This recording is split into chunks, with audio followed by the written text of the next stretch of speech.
We are all friends here. There are no strangers when you come inside the door. We welcome you to linger in this family of love, and we hold you in our hearts the way you are. Try it. For we are all friends here. There are no strangers when you come inside the door. We welcome you to linger in this family of love, and we hold you in our hearts the way you are.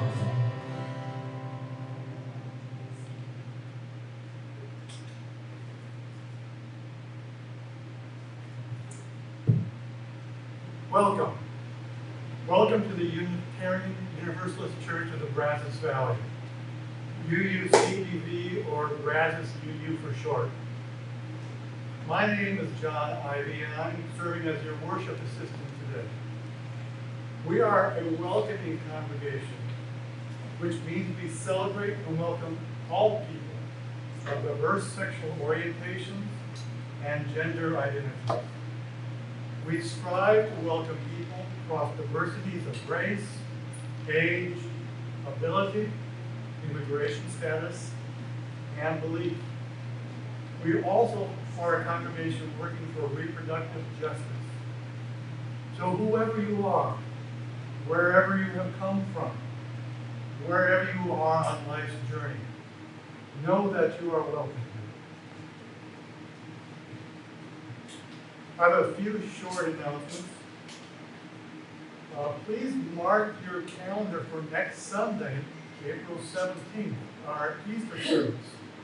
It will be at a different location. We will be meeting at Bee Creek Pavilion in College Station. The Neal Center, where we are right now, will be closed on Easter Sunday. Today we have a special service led by our Seventh Minister Call Process Task Force, focusing on the vision and mission of the church. And we begin the conversation for making a vote to call Reverend Kaya to become our seventh minister. After the service and coffee, we invite you to stay for small breakouts. We'll serve pizza, and there will be a continuation of childcare.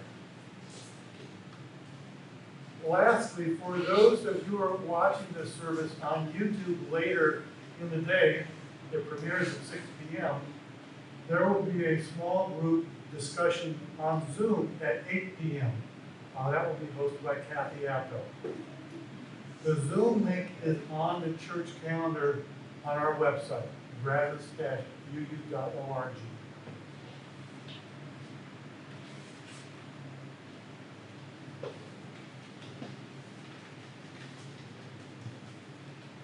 Good morning, everybody. Good morning. Our call to worship today comes from Isaiah 61, number 1.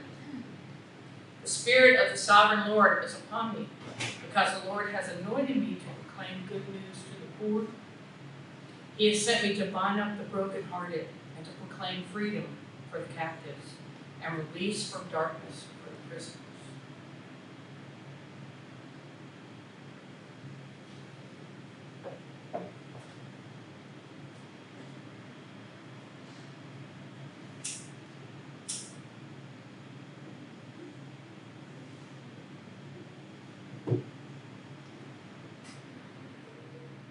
And please join me in saying the words of our chalice lighting. We light a chalice, the symbol of our Unitarian Universalist faith, as a beacon of hope for all who seek justice, dignity, and compassion, and in celebration of the life of truth and unity we share together. Now please join me in singing our affirmation. Love is the spirit of the church, and service is its gift. This is our great covenant, to dwell together in peace, to seek the truth in love, and to help one another. Now let us sing rise in body or spirit or whatever moves you. And there, the hymnals are out. It's in the gray hymnal. It's number 298. If the words are hard to read up here, wake now my senses. We're going to do verses 1, 2, and 5.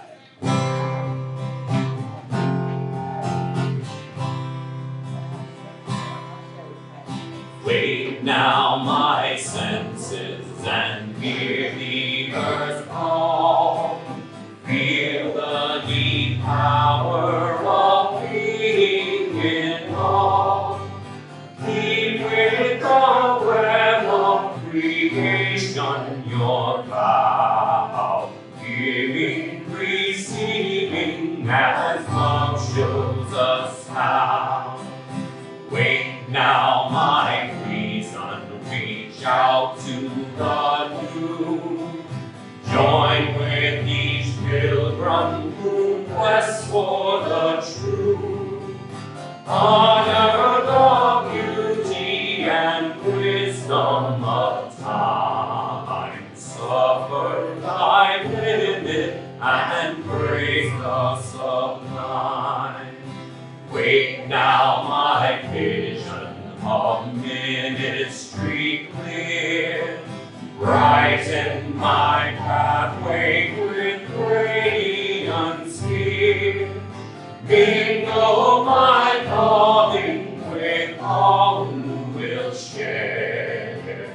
Work towards a planet transformed by our prayers.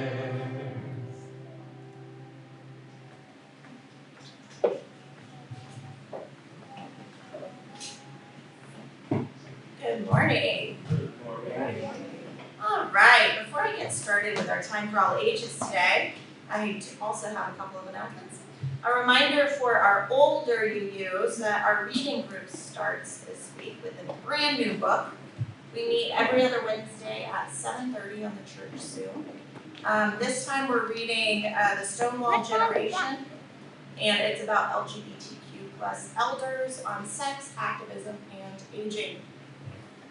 Secondly, reminder to you to be working on your egg toss contraptions. So, you should be working on something that can keep a raw egg safe when it is generously launched off the table by our own Reverend Kaya. Now we're going to see if your egg can stay intact. You can work together with your friends or your family, and this is for all ages. So, if you are an engineer, it's your time to shine.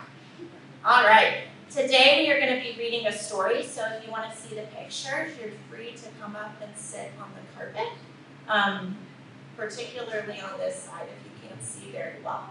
So move if you need to. All right, our story today is called Henry Hikes to Fitchburg, and it's by D.E. Johnson. One summer day, Henry and his friend decided to go to Fitchburg to see the country. "I'll walk," said Henry. "It's the fastest way to travel." "I'll work," Henry's friend said, "until I have the money to buy a ticket to ride the train to Fitchburg. We'll see who gets there first." His friend waved. "Enjoy your walk," he said. Henry walked down the road to Fitchburg. "Enjoy your work," he called back. Henry's friend filled the wood box in Mrs. Alcott's kitchen. 10 cents. Henry hopped from rock to rock across the Sudbury River. His friend swept out the post office. 5 cents. Henry carved a walking stick. 25 miles to Fitchburg. Henry's friend pulled all the weeds in Mr. Hawthorne's garden. 15 cents. Henry put ferns and flowers in a book and pressed them.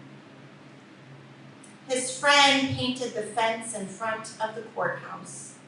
10 cents. Henry walked on stone walls. Henry's friend moved the bookcases in Mr. Emerson's study. 15 cents. Henry climbed a tree. 18 miles to Fitchburg. His friend carried water to the cows grazing on the grass in town. 5 cents.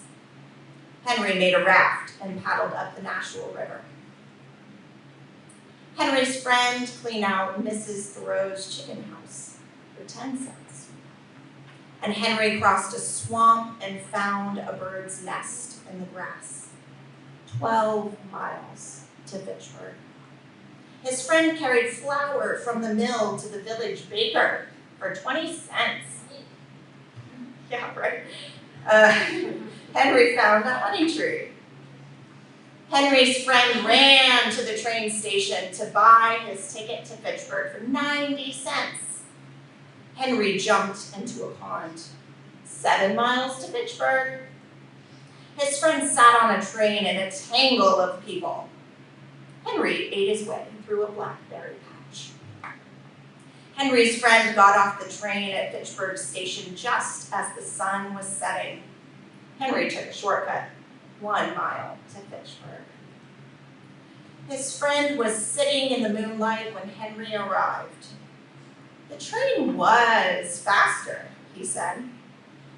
Henry took a small pail from his pack. I know, he smiled. I stopped for blackberries. Let us remember this week that although we may have the same vision of our destination, the way we get there makes all the difference. So please join me in singing our children forward to religious education. Starting with this. It's the light of mine. I'm gonna let it shine. It's the light of mine. I'm gonna let it shine. It's the light of mine. I'm gonna let it shine. Let it shine. Let it shine. Let it shine. Building up the world. I'm gonna let it shine. Building up the world. I'm gonna let it shine. Building up the world. I'm gonna let it shine. Let it shine. Let it shine. Let it shine.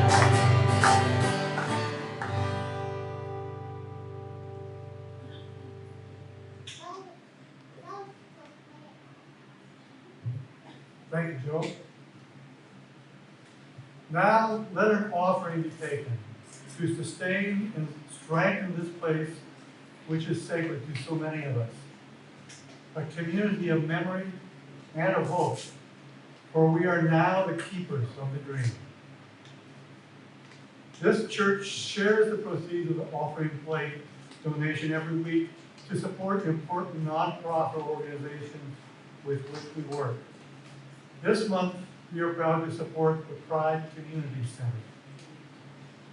The purpose of the Pride Community Center is to educate the public about sexual orientation, gender identity, and expression, advocate for civil rights and social equity, to provide resources such as cultural services, emotional support, mental health services, and health information, strive to eliminate prejudice and discrimination, and to develop outreach programs and harmonious relations within the community. Please be as generous as you can.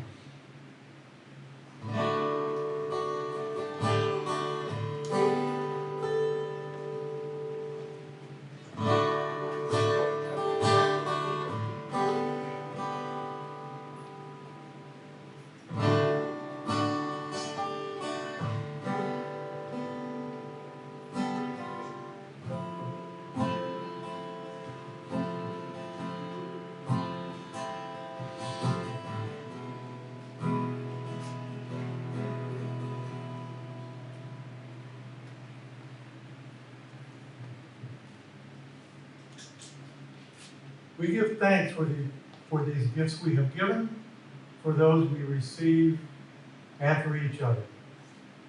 May your generosity return to you tenfold.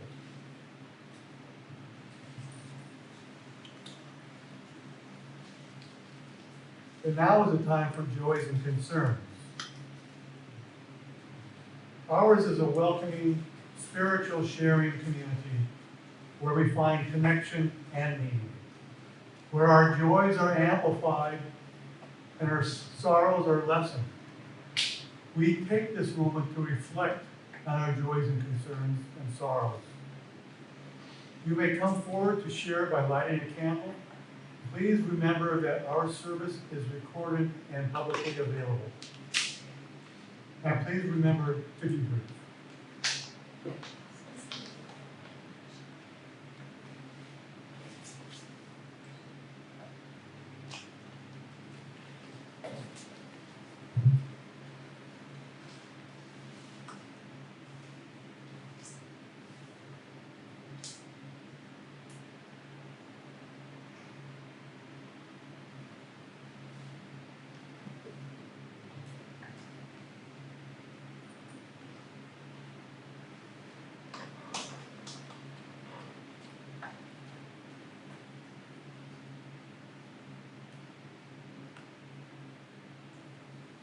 I have a couple of joys. Let's see if this is on. There we go. I have a couple of joys. One of them is that we're about to be grandparents once again. Yes, excellent. So we'll have 4. That would be awesome. And my ordination, it happened.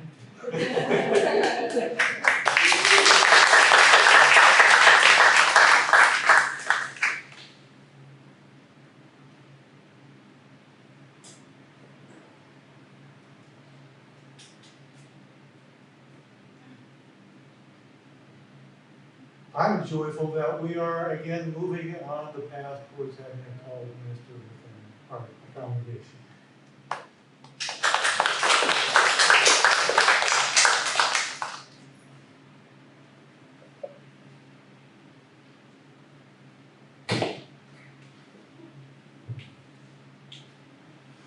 Do we have any more joys and concerns to share?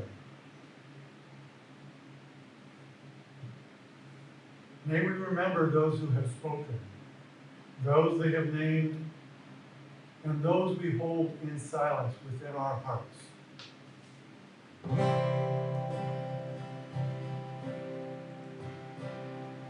Spirit of life, come unto me, sing in my heart all the stirrings of compassion, blow in the wind, rise in the sea, move in the hand, giving light the shape of justice, roots boldly grows, wings set me free, Spirit of life, come to me, come to me.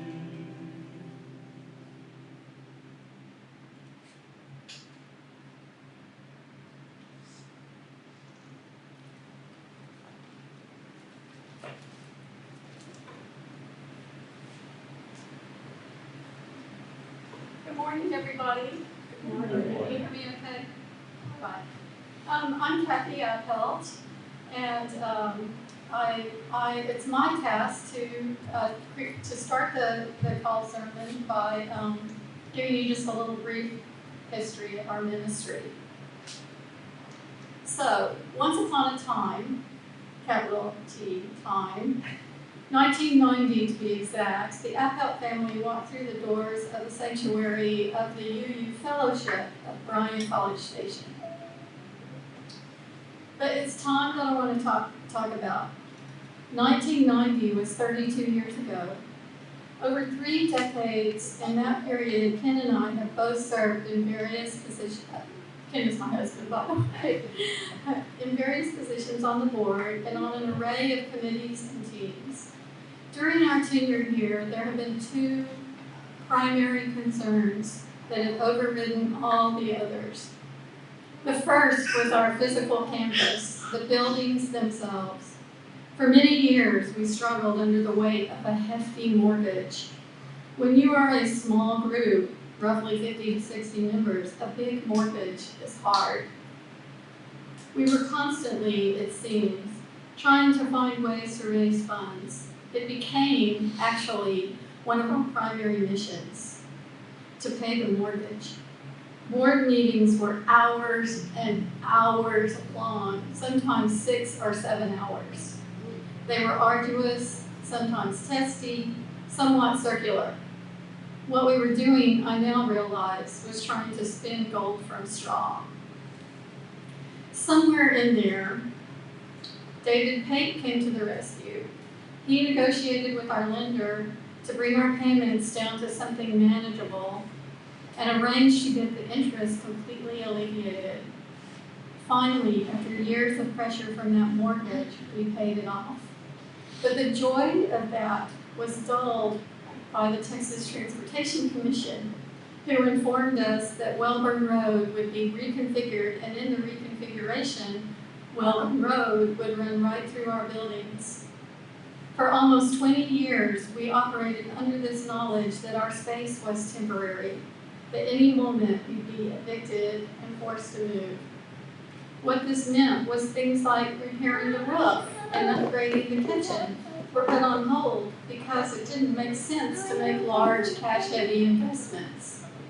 The feeling of impermanence was powerful. I believe that it kept us small. Why grow when we were surely going to have to move? An uncertain future, even though technically the future is never certain, is paralyzing. So our physical space, the first thing that people saw when they visited us, the container for our ceremonies, our services, our being on the earth, was beloved, but nevertheless destined to go temporary. The other concern, obviously, was the ministry. In my 32 years here, we've had a lot of ministers, only 3 of whom were settled. I went back and calculated. The residencies of those 3 settled ministers equaled between 9 and 10 years altogether. 2/3, over 20 years, has been filled with interim ministers, developmental ministers, visiting ministers, and contract ministers. And just as an aside, in that span, we also had a couple of years where we didn't have a minister, where we were completely lay-led. But every single one of those ministers added to our church as well. Each one had something of enormous value to contribute. But what is the overriding description? The singular word that describes them? Temporary. For the better part of 3 decades, our building was temporary, our ministers were temporary. On top of it, the nature of interim and developmental ministry is about self-searching. The interim is called to lead the congregation through self-examination. Brothers and sisters, we have examined ourselves ad nauseum, and I will submit that we have done enough of that. And it has, let me say it again, kept us small. When our focus is so inward, it's hard to reach out. It's nearly impossible to participate in the larger community when we are so focused on our inner workings. Furthermore, an interim is not compelled to be a citizen here. When there is so much looking in, the rooms for new folks and new ideas begin to shrink. Look around. The people in this room are not small. We're not small-minded, and we're especially not small-hearted. We are building a beautiful new physical home, one that will be bright and safe and filled with possibilities. It will be completely paid for. No mortgage. No mortgage to weigh us down. No road headed in its direction. It will be a statement that we are here, and just look how wide our open doors are. What we need now, however, is settled ministry, a ministry that is not temporary or bound so tightly to self-examination. Only settled ministry offers this openness, this heart song, this jubilation of love and wonder. This is our time, a time when radical evangelical nationalism is on the rise, when our permanence can make a huge difference, when all that we stand for actually stands, all of our feet planted firmly, our hands reaching out, a settled ministry for our permanent home. Let's do this. Let's say yes. This is our time.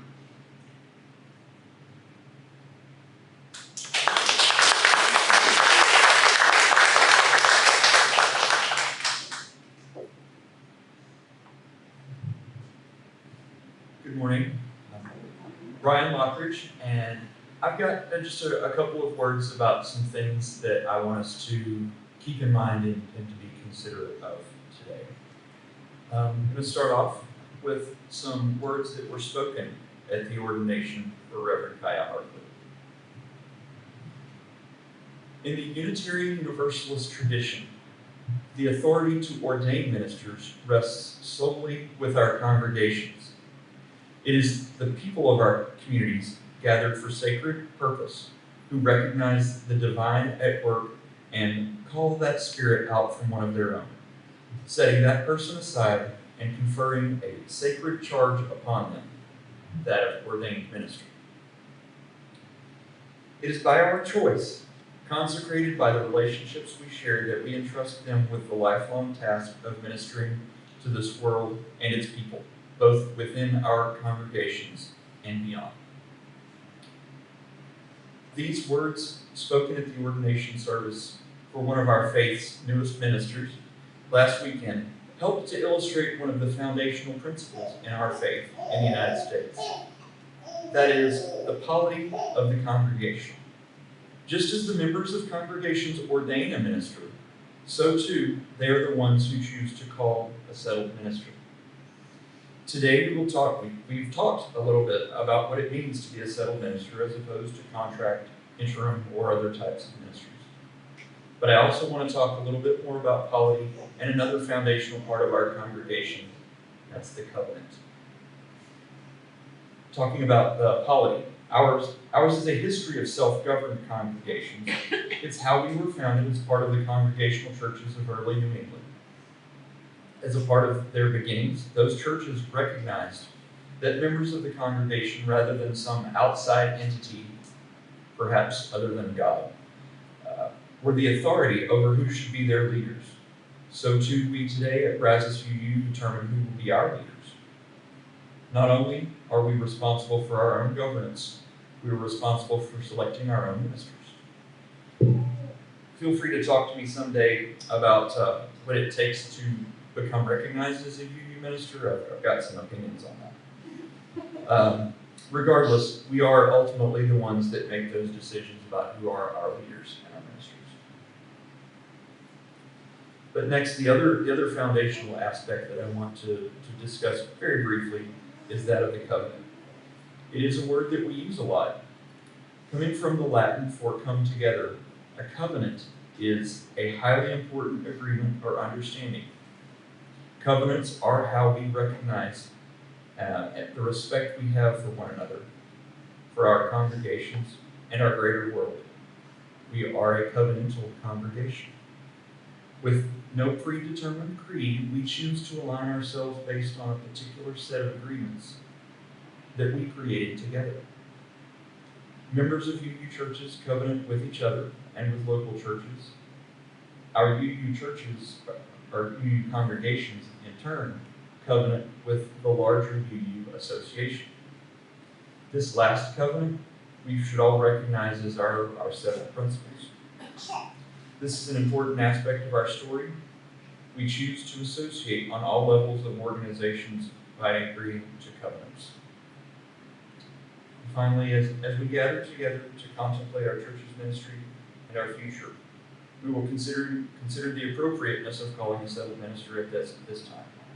As we do, I hope that we also consider the importance of maintaining close ties with our neighboring churches and with the association with which our congregation covenants.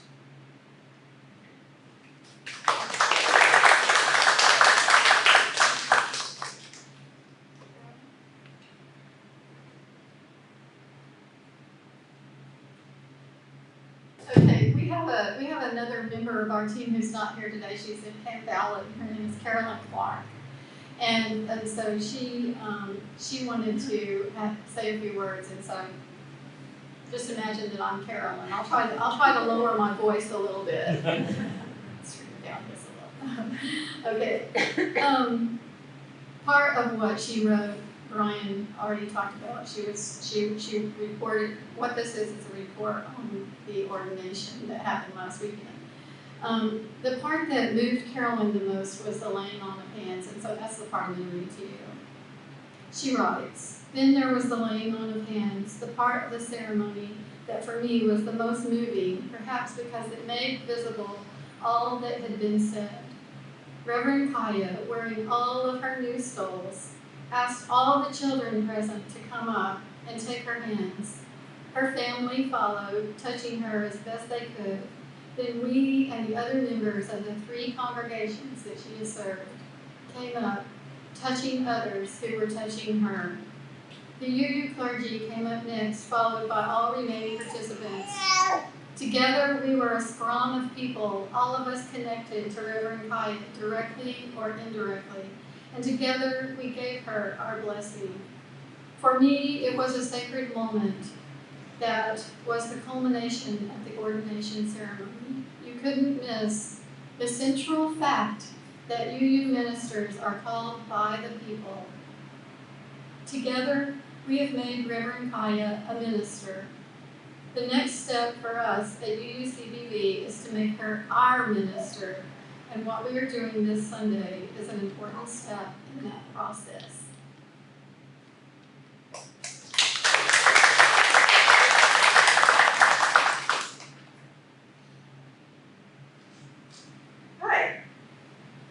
I'm Ollie Pitchman, and I'd like to say a few words about our mission and vision and what they mean to me. Let me tell you a little about myself. I was born in the former Soviet Union and had basically lived in one apartment complex until I was 9. Growing up somewhere, you get to know that place from the ground up. So in my hometown of Voronezh, every November brought a fresh, sparkly blanket of snow, and as much skiing and sledding as possible. Come mid-March, you start to hear the clinking and chime of melting ice. Each April, the forest across the street flooded with wildflowers. In May, we neighborhood kids picked lilac branches to take home and wild strawberries to eat. The summers were green and mild, and come October, every street and every sidewalk turned orange, red, and gold with fall leaves. Of course, as a kid, there was a lot I didn't know. For example, according to our passports, my family was Jewish, which differentiated us from most of our neighbors. My parents' lives were hemmed in by anti-Semitism, and when I was 9, they decided to immigrate to the States. I was excited for an adventure, but couldn't imagine saying goodbye to my hometown forever. I was in no way prepared for New York City. My mom had taught me English, but the culture barrier felt vast, unbridgeable, impenetrable. For the next 6 months, I felt maybe like a person who couldn't see or hear, or could not be seen or heard. Over the years, that sense of foreignness faded, and now, more than 30 years later, our language and culture no longer feel foreign at all. But the feeling of belonging is not something I take for granted. My response is to build welcoming environments for myself and others. So what does it mean to belong? It's deeper than familiarity. Maybe it's being able to make a difference toward a meaningful goal, to feel heard and supported, and maybe even get meaningful pushback. Now, I'm going to read our congregation's current vision and vision, and you'll see that they talk about some of those same things that create a sense of belonging. And in looking for a settled minister, we look for a partner in charting the course for our congregation. Our mission and vision may mean different things to you than they do to me, and that's why I feel having a community of diverse individuals is so important. So our mission, we create a just and loving community. Our vision, in this spirit we, as a community of faith, seek to make meaning as an ever-deepening spiritual community engaging with all we find sacred. Make connections within our congregation, across generations, and with the wider community across differences of all kinds. Make real our commitment to achieve a fair and just world by dedicating our resources, both physical and spiritual, to that end, and make a difference by empowering every person to serve others by working together as partners to eliminate oppression, dissent or whiteness, and achieve social and environmental justice. I invite you to find your own connection, your own story, in the story of our congregation. We want you to be a part of it. Together, we get to continue building our community and charting our course.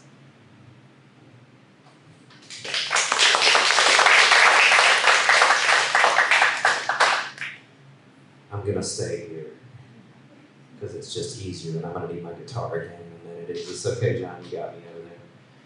So we set out to solve a problem, really, and we set out to be a task force that would do something to help our congregation. And part of that was to do what we did today, get you thinking about the things that are important to this. And our service today has covered most of what our task force set out to do, but at least one question still remains. What does it mean for a minister to be called? Now, have you ever felt called to do something, right? So it's sort of like that. But in this, similarly to that, it just means that the church is asking someone to become their settled minister. Now, this is different from other types of ministerial positions as we've kind of gone through, but one of the main differences is that the congregation is required to vote for the confirmation of this person. And while there's no long-term binding contract, there is an assumption and expectation that the minister will become the leader of the church for the foreseeable future. So you can see that's very different. So in other words, we decide to call the person that would be best lead us in our mission and help us move our shared ministry forward. Now, in order to make such an important decision for the church, we must coalesce around our congregational vision. So what I mean by that is we must come together and see our future as belonging to those who come after us. So although we believe very strongly in Unitarian Universalism about the importance of democracy, and especially in the church, but as a whole, right? But a simple majority is not enough for this decision. You see, because we need the overwhelming support of the entire congregation for this one, because we're moving us all forward. So how do we attain this? How do we attain this high goal? Well, one way is that it's possible is for us to think or try to think from the perspective of what is the most good rather than what is the most good for ourselves. I know that sounds easy. It's very challenging though to do day in, day out. This is something I strive to do. It's a part of who I am, and it's just a core value that I have. I believe that having empathy and trying to see from another perspective is the foundation of being a good human. And those of you who know me, I'm pretty into that. So that is, for me personally, the most important thing that I can do. So to put this in the context of calling a settled minister to our church, we must try to see beyond ourselves. As we continue to grow our congregation and look to the future of what our ministry can do for the world, we need to imagine what our church might look like without limiting ourselves by what it has looked like in the past. So as Kathy said, this is our time, but it's also the time for those who aren't in our congregation yet. It's the time for the communities that we will help in the future. It's the time for us to set ourselves up to be the ultimate ambassadors for our shared principles. So if we can make decisions in our current moments, as if we're laying the foundation for generations, we will succeed in growing a vibrant source of love for this community. We are all beautifully different, and we try to always bring the best of who we are to share with each other. So now let's ponder the way that we can do the most good in the world beyond the limits of our individual needs. There is so much goodness and love in this congregation. It always puts a smile on my face. May that guide us down the river of life that is flowing from inside us. May we continue to be a strong voice for justice and compassion. May we come together to make our collective voices so loud that everyone can hear our song. And now let's sing. It's up there. There's river flowing in my soul. There's a river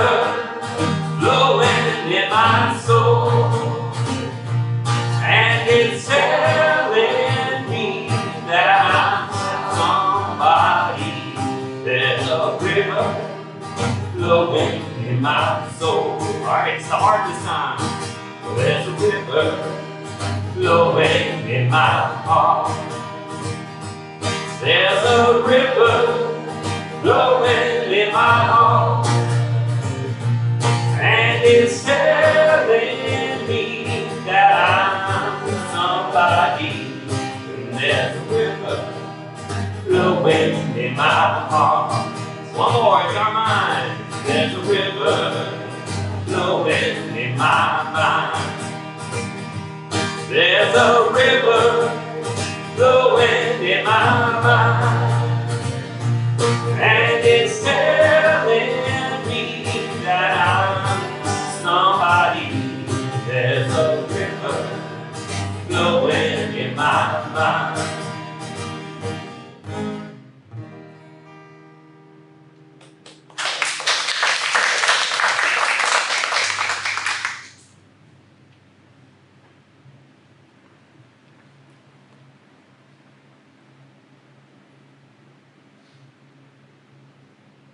Please join me now in extinguishing the chalice. We extinguish this flame that not light of truth, or warmth of community, or the fire of commitment. These we carry in our hearts until we gather together again. Remember the way of the wind and breathe and blow. Remember the way of the fire, sparkle and glitter and glow. Remember the way of the water and ebb and flow. Remember the way